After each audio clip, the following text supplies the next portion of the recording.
warahmatullahi wabarakatuh. Ya, selamat pagi anak-anak soleh dan solehah teacher. Alhamdulillah kita semua dalam keadaan sehat ya. Semoga kita selalu dalam lindungan Allah Subhanahu Wa Taala ya.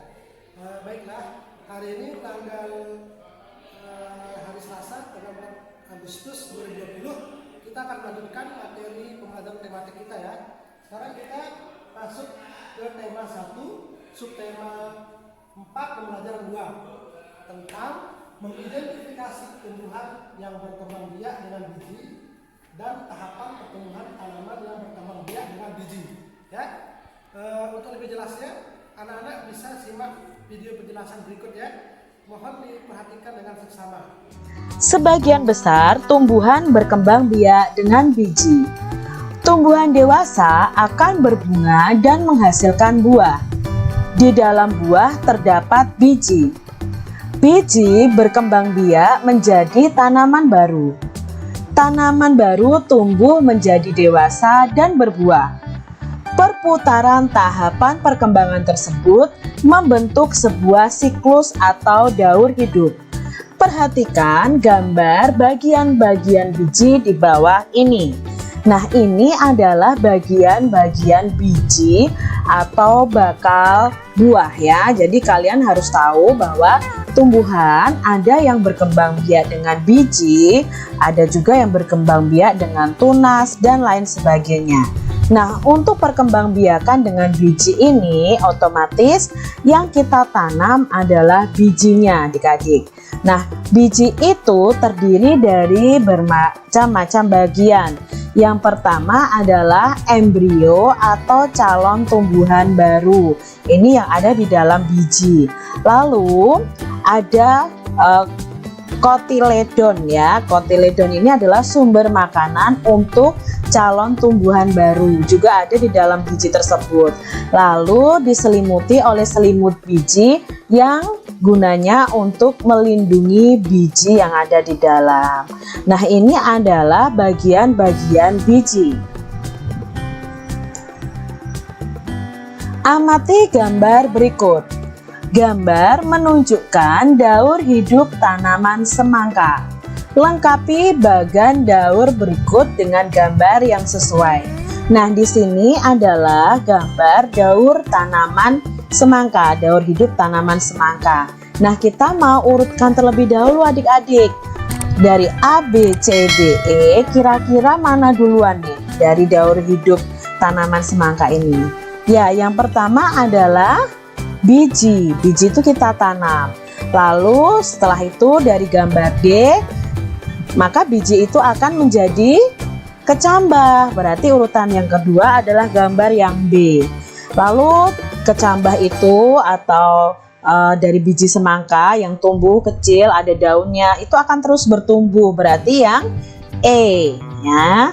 Lalu tanaman atau tumbuhan semangka ini akan terus berkembang dan mengeluarkan bunga dulu ya. Sebelum buah itu biasanya tanaman ini akan berbunga dulu. Maka gambarnya adalah yang C. Nah, setelah berbunga maka tumbuhan itu akan berbuah, yaitu gambar yang A. Ini adalah daur hidup tanaman semangka. Ya, kita ingat lagi awalnya dari biji tumbuh menjadi kecambah, kecambah terus tumbuh lalu berbunga dan berbuah. Nah, sekarang tahapan pertumbuhan pada tanaman semangka ini yang pertama adalah biji. Biji semangka yang sudah terpisah dari dagingnya akan menjadi benih semangka. Biji semangka ini memiliki cangkang keras serta memiliki fungsi dinding sel pada tumbuhan yang akan membantu proses pertumbuhan sehingga akan susah tumbuh jika langsung ditanam di dalam tanah. Nah, biasanya biji semangka ini direndam terlebih dahulu di air hangat dengan suhu berkisar 40 derajat untuk merangsang pertumbuhannya bahkan sampai keluar tunas pertamanya. Jadi untuk biji semangka ini tidak bisa langsung ditanam di dalam tanah adik-adik, harus direndam dulu pada air hangat. Cara lain yang bisa dilakukan adalah dengan merobek sedikit cangkang biji semangka supaya tunas bisa keluar lebih mudah. Namun cara ini dirasa tidak efektif karena membutuhkan waktu yang lama. Benih ini kemudian ditanam di polybag atau di plastik polybag ya adik-adik ya, atau bisa menanamkannya langsung di lahan pertanian dengan cara melubangi tanah kira-kira kedalamannya 5 cm dan lalu tabur benih tersebut. Ini pada waktu menjadi biji. Nah, tahap yang kedua adalah ketika sudah menjadi tunas kecil atau kecambah. Setelah benih ditanam, maka proses selanjutnya adalah benih akan tumbuh menjadi tunas kecil dan mulai terlihat di permukaan tanah. Pada fase ini, bagi para petani perlu menyiapkan kayu sebagai media merambat semangka karena batang semangka akan mulai tumbuh. Tahap yang ketiga adalah bunga semangka. Kita berada di tahap yang ini adik-adik karena tadi tunas kecil akan terus tumbuh ya. Lalu akan keluar bunganya, itu bunga semangka. Fase selanjutnya adalah ketika semangka sudah merambat, maka dalam beberapa waktu kemudian akan mulai muncul bunga dengan bagian-bagian bunganya. Bunga semangka unik karena memiliki 2 kelamin dalam satu bunganya, yaitu ada jantan dan betina sekaligus, atau biasanya juga disebut dengan bunga banci ya. Bunga semangka cukup besar dengan warnanya kuning mencolok. Kemudian bunga semangka lambat laun akan menjadi buah semangka. Lalu tahap yang terakhir adalah berbuah ya, menjadi buah semangkanya. Awalnya buah semangka itu hanya sebesar bola bekel. Namun ketika sudah mulai pertumbuhan semangkanya bisa mencapai ukuran sebesar bola basket atau bola voli. Karena batangnya merambat, maka buah semangka akan tumbuh di atas tanah.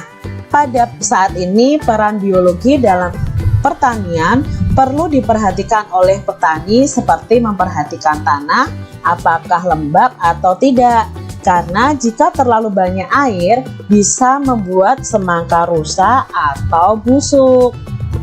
Petani juga memperhatikan tingkat keasaman tanah. Untuk bisa menetralkan pH, bisa menggunakan teknik pengapuran. Pengapuran ini caranya dengan menaburkan kapur adik-adik yang mengandung kalsium dan magnesium.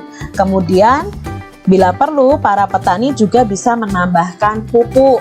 Pupuk yang digunakan sebaiknya yang berupa pupuk organik dari limbah tumbuhan atau kotoran hewan karena akan mempengaruhi kualitas semangka itu sendiri.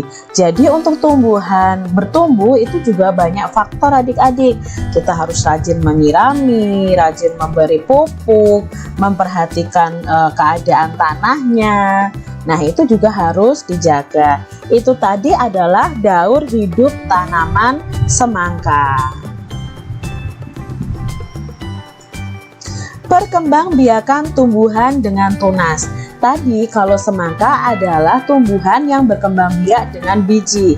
Nah sekarang kita akan belajar tumbuhan yang berkembang biak dengan tunas. Selain dengan biji, tumbuhan berkembang biak dengan tunas. Tunas adalah anakan yang tumbuh di dekat tumbuhan induknya. Ada juga tunas yang tumbuh di daun induknya. Contohnya adalah tanaman cocor bebek. Salah satu contoh tumbuhan yang bertunas adalah pisang dan cocor bebek. Nah, di sini Kak Citra punya beberapa contoh tanaman yang berkembang biak dengan tunas, yaitu pisang, tebu, bambu, dan cocor bebek. Nah, pisang, tebu, bambu biasanya tunasnya akan tumbuh di sekitar tanaman induknya. Ya, biasanya kalau kalian melihat tumbuhan atau pohon pisang, biasanya di sekitar tumbuhan yang besar itu ada pohon pisang yang kecil-kecil. Nah, itulah yang disebut dengan tunas. Tunas pisang tumbuh dari batang yang ada di dalam tanah. Tunas pisang tumbuh menjadi tumbuhan baru di sekitar induknya. Tumbuhan cocor bebek berkembang biak dengan tunas daun. Tunas cocor bebek itu tumbuh di tepi daun. Gambar tersebut adalah gambar pohon bambu, cocor bebek, dan pohon pisang. Pohon bambu juga berkembang biak dengan tunas. Anakan pohon bambu akan tumbuh di dekat tumbuhan induknya. Batang pohon bambu banyak manfaatnya. Salah satu manfaatnya digunakan untuk bermain. Jadi inilah contoh tanaman yang berkembang biak dengan tunas. Anak-anak, setelah mendengarkan penjelasan yang tadi, semoga anak-anak bisa menyimpulkan pembelajaran kita hari ini. Apabila ada yang kurang jelas atau yang masih belum mengerti, silakan tanyakan kepada teacher ya. Baiklah, teacher akhiri dulu ya. Mohon maaf atas segala kekurangan. Billahi taufiq wal hidayah. Wassalamualaikum warahmatullahi wabarakatuh.